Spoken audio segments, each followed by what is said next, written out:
Okay, so I'm back. Finished rendering out that image that we're going to use later for the photographic exposure shader, and we'll get into that in a moment. We're going to go ahead and tackle that now.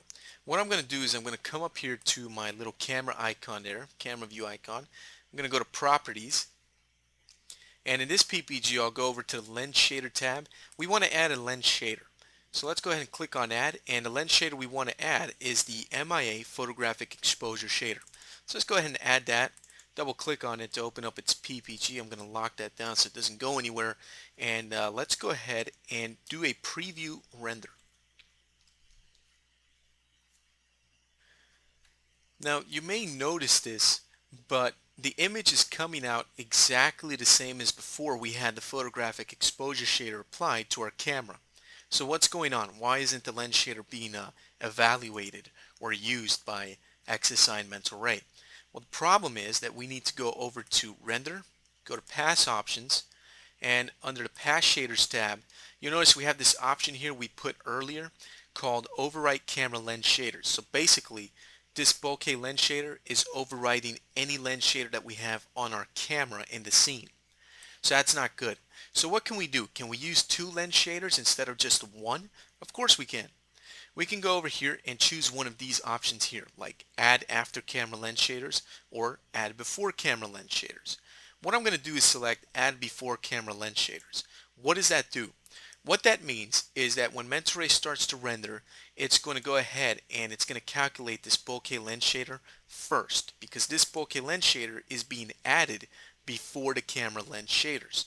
So the camera lens shader is this photographic exposure shader.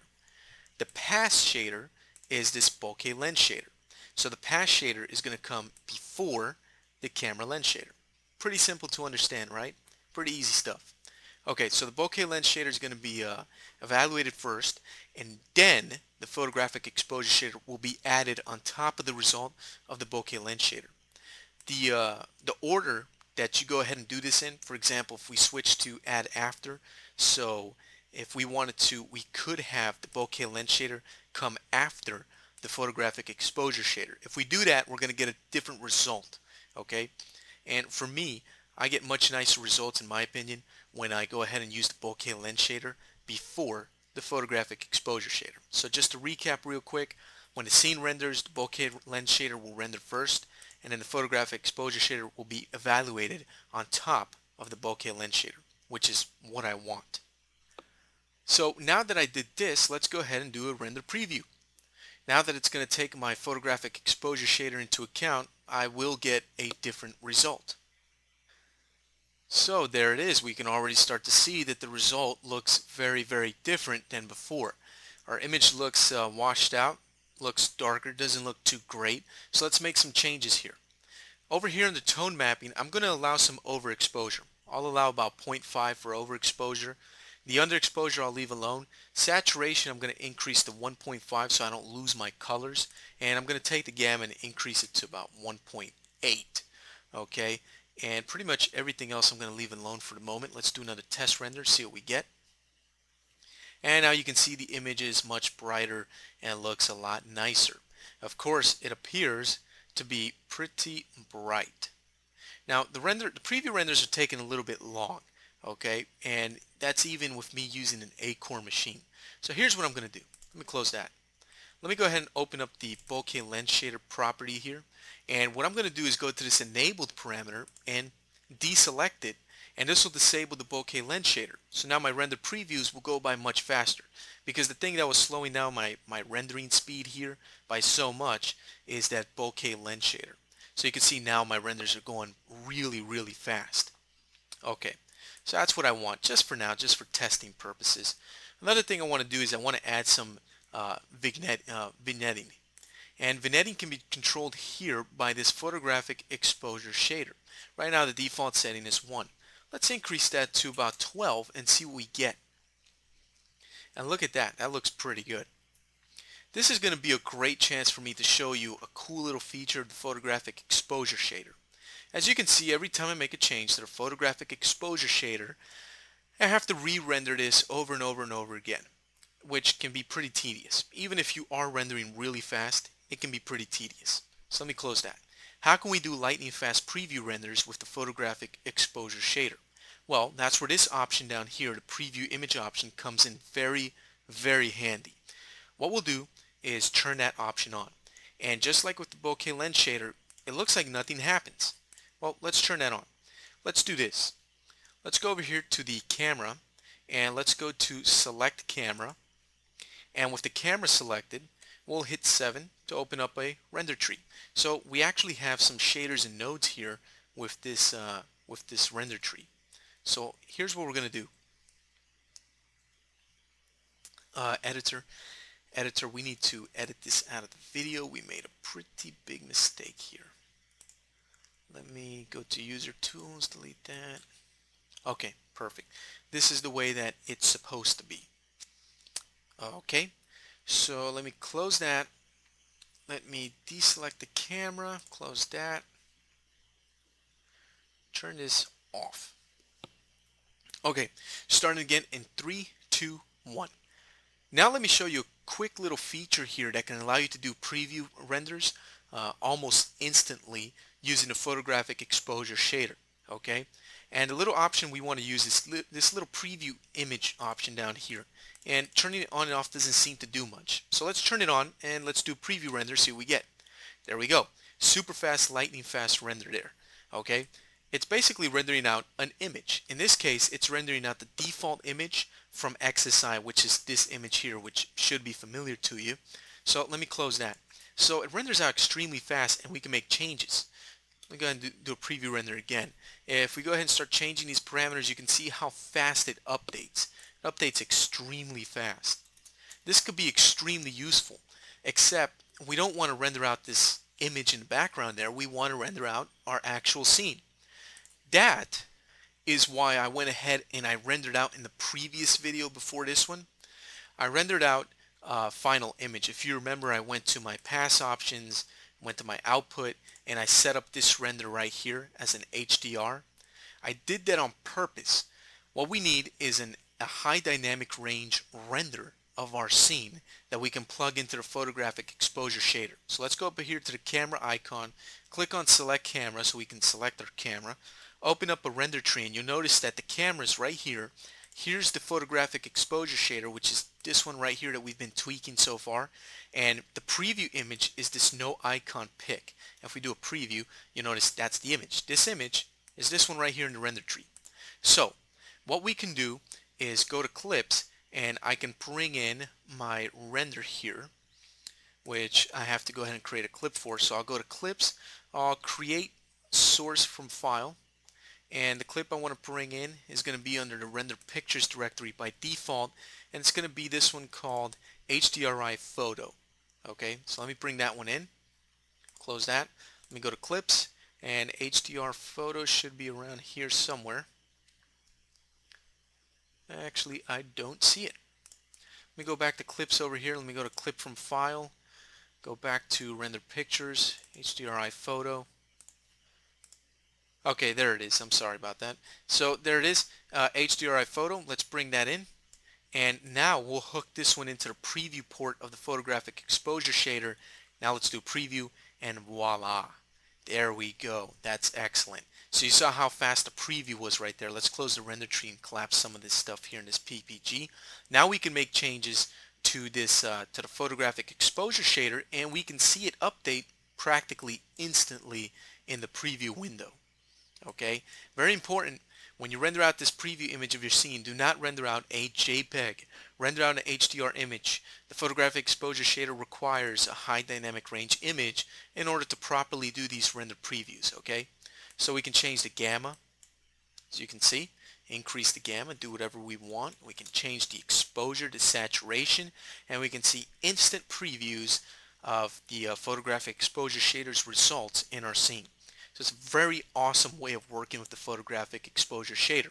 So now I can go back to this vignetting parameter here, and I can change the vignetting to whatever I want. So the default was set to 1, so that's what the scene looks like with 1.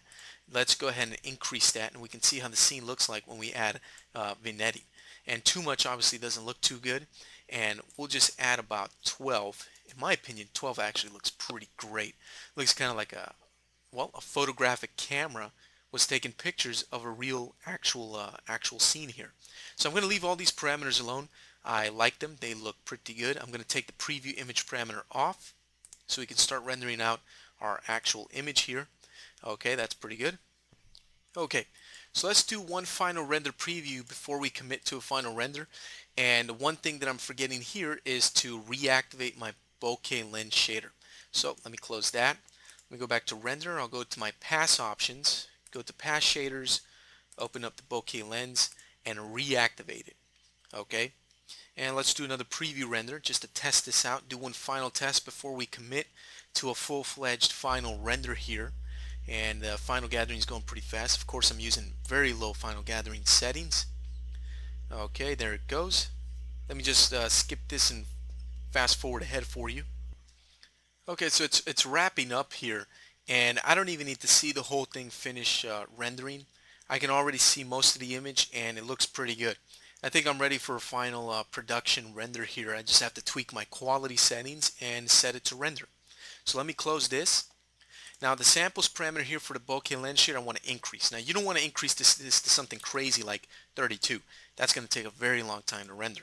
4 renders out pretty quick, although it still slows rendering time down. Okay, what I'm going to do is I'm going to go with 8. 8's not going to give me the best quality setting. I'm going to have some artifacting. I'm not going to have the cleanest render. But I want to do that on purpose.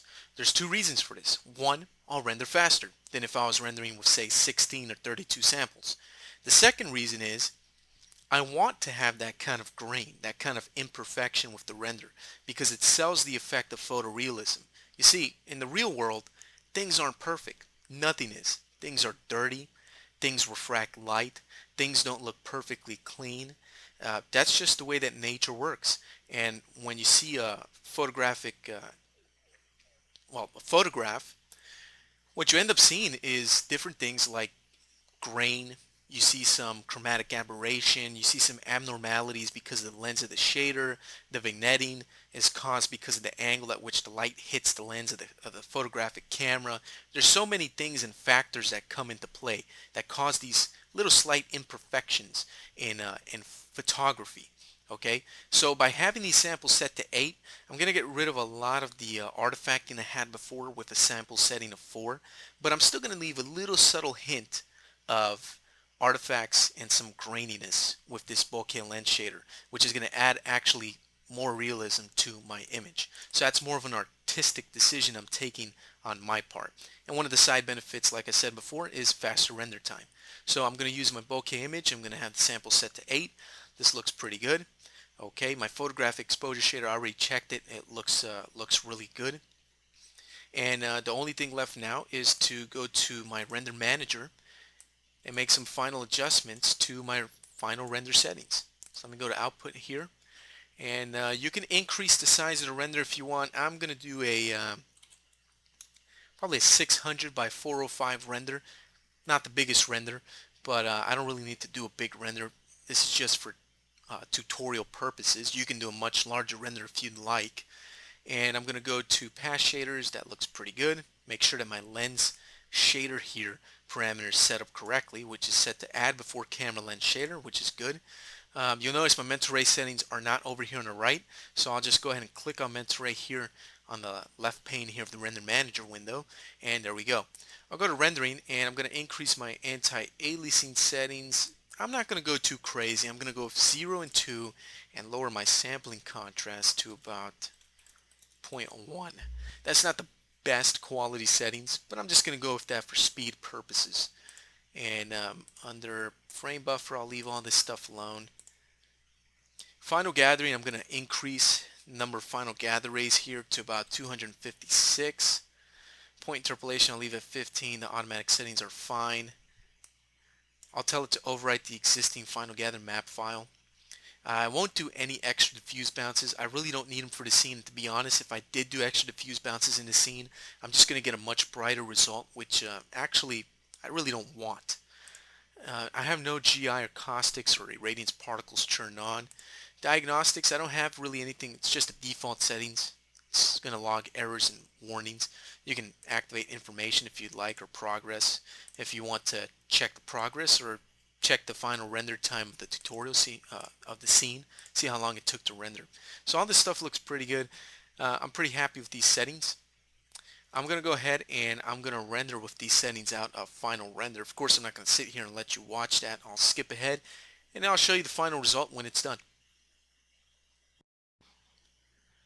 Okay, so there's my final image. It's pretty clean, despite the fact I used only 8 samples for the bokeh lens shader. I also use very low anti-aliasing settings, 0 and 2 for the min and max, which really isn't too much, but it's pretty much good enough for this image. Gives it a nice grainy photographic type of look, which can actually look pretty realistic as opposed to an image that looks way too clean. That was the idea in this little project scene here.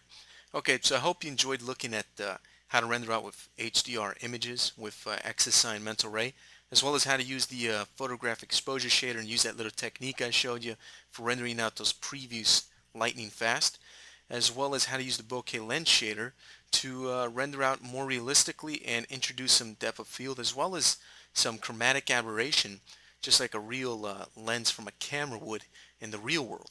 So I hope you enjoyed that. I'll end this video here. That does it for this little chapter. We'll continue in the next one, just continue working with Mental Ray, looking at new features, looking at new tools and different techniques on how to accomplish different things with Mental Ray and XSI 7. So I'll see you there.